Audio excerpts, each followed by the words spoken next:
Pelo que eu estou entendendo, o Flamengo, entre aspas, está ganhando tempo para tentar a contratação de um outro jogador para a posição. Porque o Flamengo negocia jogador assim quando tem algo encaminhado.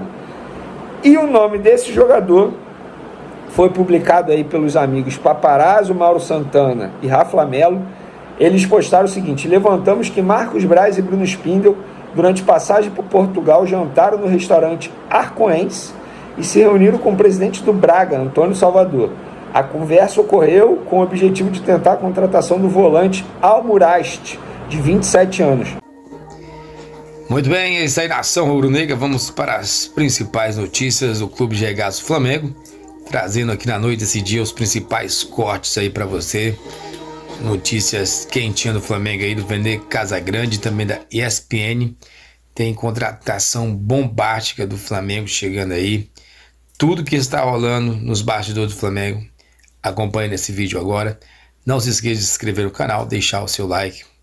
É nóis, tamo juntos, você está na Flanet TV, conectando o mundo do futebol. Sobre o zagueiro Domingos Duarte, do Getafe, conversas continuam em andamento. Flamengo, um dirigente do Getafe me confirmou hoje novamente que o Flamengo continua conversando com eles para poder tentar essa contratação, e aí a gente vai atualizando vocês aqui. Sobre Vinha, tá, galera? O Flamengo já enviou documentação para o jogador, para os empresários do jogador, agora só falta a assinatura deles para o Flamengo poder anunciar a contratação desse baita jogador. Inclusive no lado do Flamengo, o departamento de marketing e comunicação já tem tudo pronto ali, todo o material pronto para poder divulgar nas redes sociais. Só falta o ok do departamento de futebol e obviamente do departamento jurídico, que é quem recebe toda a documentação ali. Pelo que eu estou entendendo, o Flamengo, entre aspas, está ganhando tempo para tentar a contratação de um outro jogador para a posição. Porque o Flamengo negocia jogador assim quando tem algo encaminhado. E o nome desse jogador foi publicado aí pelos amigos Paparazzo, Mauro Santana e Rafa Melo. Eles postaram o seguinte: levantamos que Marcos Braz e Bruno Spindel, durante passagem por Portugal, jantaram no restaurante Arcoense e se reuniram com o presidente do Braga, Antônio Salvador. A conversa ocorreu com o objetivo de tentar a contratação do volante Almuraste, de 27 anos. O Flamengo irá apostar todas as suas fichas nessa negociação. O Braga deve aceitar liberar o volante por um empréstimo de uma temporada com opção de compra. Almuraste está vindo de uma lesão que seria uma preocupação, porém, mesmo assim, o Flamengo deve insistir na contratação do atleta, que se destacou bastante nas últimas temporadas. E aí eu mandei essa informação dos amigos aí para um dirigente do Flamengo, do departamento de futebol, e a pessoa foi curta e grossa: procede o interesse sim, ponto. E falou isso. Para quem não conhece esse jogador, é um jogador que está no Braga atualmente. Ele tem 27 anos, ele está no Braga desde a temporada 2020, teve passagem por Rio Ave também de Portugal, Vitória também de Portugal, tá bom? É um jogador que é destaque hoje do time português e de fato seria uma boa contratação. Faz total sentido, porque o Thiago Maia não foi vendido, pela informação que eu tenho é essa, que o Flamengo está ganhando tempo para poder ter um jogador encaminhado. Caso não consiga ter um jogador encaminhado, o Flamengo dificilmente venderá Thiago Maia ao Internacional, até porque, teoricamente, você reforça um rival na briga pelo Campeonato Brasileiro. E, de fato, o Internacional vem montando um bom time. Será rival, sim, do Flamengo no Campeonato Brasileiro. Eu acho que o Inter vai brigar nas cabeças na competição nacional. Na Libertadores, o Internacional não está, mas no Campeonato Brasileiro será, sim, um rival direto do Flamengo. Então, fica aí a informação, publicada primeiro pelos amigos aí, Mauro Santana, Paparazzo e Rafa Melo, e a gente confirmando que, como disse um dirigente aí, procede o interesse sim, a pessoa não disse mais detalhes. E aí, torcedor, você gostaria da contratação desse jogador? Pode deixar a sua opinião aí nos comentários. Informações do Flamengo: nessa terça-feira o elenco que está lá em Orlando recebeu folga. Então os jogadores curtiram ali a folga, alguns foram fazer compras em Orlando, outros foram aos parques da Disney com suas famílias, muitos familiares por lá. Só que terça e quarta será de muito trabalho, porque será treinamento em período integral, ou seja, treino pela manhã e também à tarde, quinta e sexta, um período só, E no sábado o Flamengo encara o Orlando City, esse que será o principal jogo dessa ida do Flamengo a Orlando, lá nos Estados Unidos.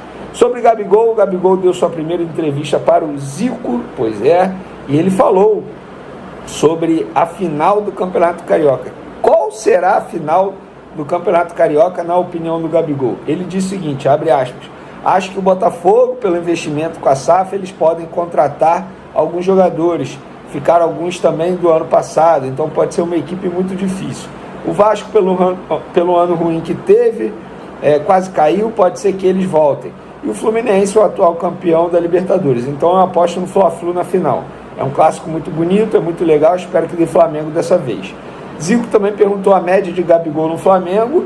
O atacante respondeu que em 2019 foi seu recorde, com 43. Então o Galinho propôs um desafio. Menos de 35 não dá. O atacante aceitou e apostou um jantar com o ídolo rubro-negro. Disse o seguinte, vou em busca disso. Se eu fizer 35, você paga o jantar. Se eu não fizer, eu te pago o jantar. Gostei da resenha. Então o Gabigol, obviamente, em tom de brincadeira, dizendo aí que vai tentar fazer pelo menos 35 gols na temporada 2024. Espero que assim seja.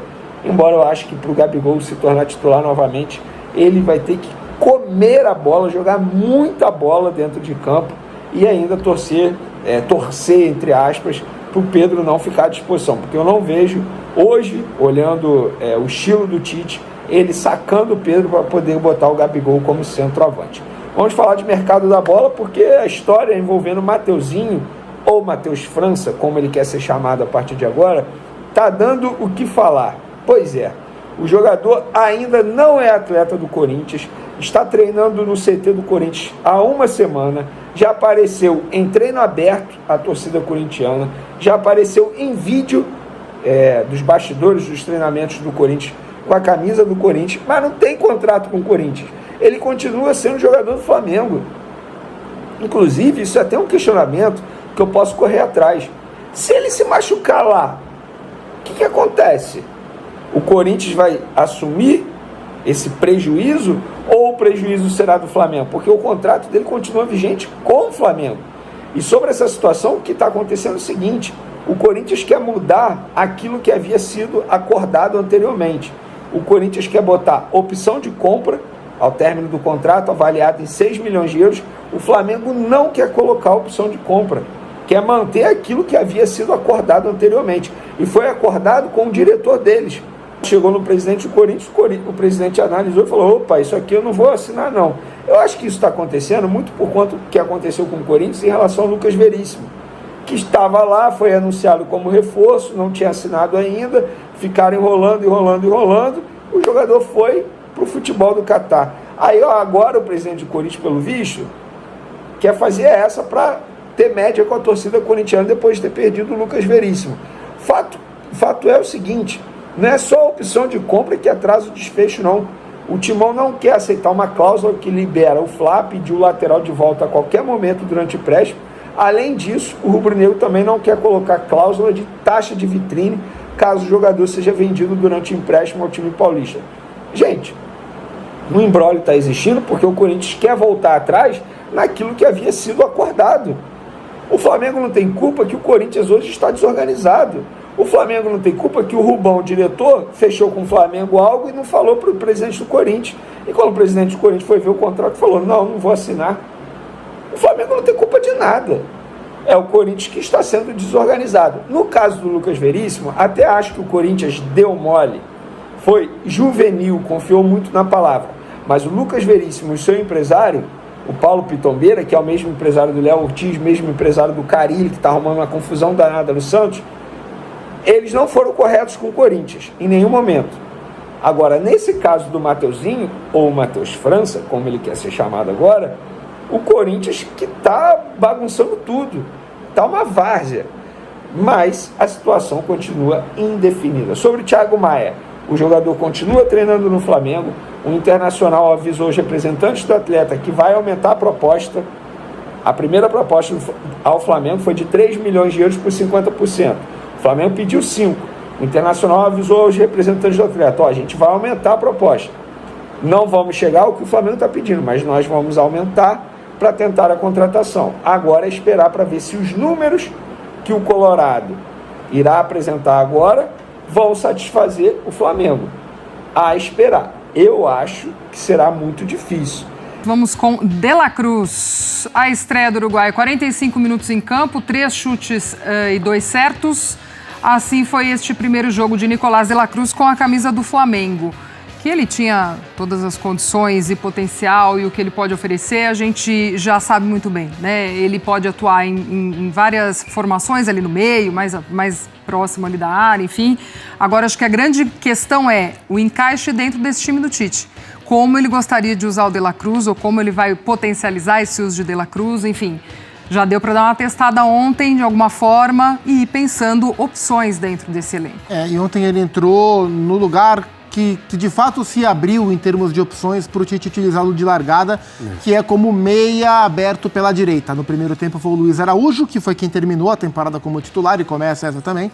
O De La Cruz entrou no segundo tempo do jogo contra o Union, junto com a Arrascaeta, e esse junto com a Arrascaeta me parece algo muito importante, pelo menos para esse primeiro momento, pelo entendimento entre os dois, pela maneira que eles se complementam. O De La Cruz é um cara de muita intensidade, o Arrascaeta é um cara do passe genial, que pode inclusive achar o De La Cruz em momentos importantes do jogo. Então esse é o primeiro desenho que se aparece para ele. Nem acho que foi uma atuação de tanto destaque dele ontem, mas foi uma boa estreia dentro das condições.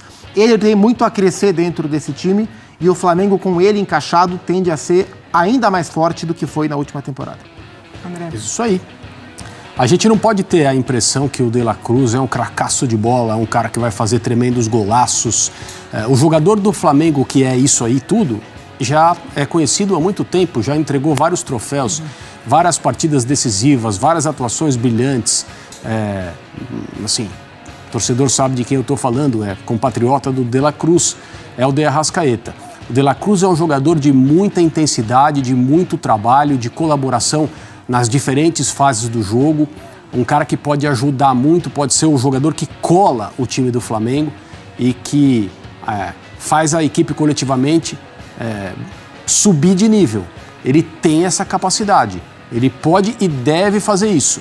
Eu espero bastante do Flamengo em 2024, porque a comissão técnica que está lá é uma comissão técnica de capacidade comprovada, o elenco de jogadores a mesma coisa, e o Flamengo tem condição de dar a esse grupo, né, a comissão técnica e os jogadores, toda a estrutura para ter um ano muito melhor que 2023. Alguém dirá, mas para ser melhor que 2023, não precisa muito.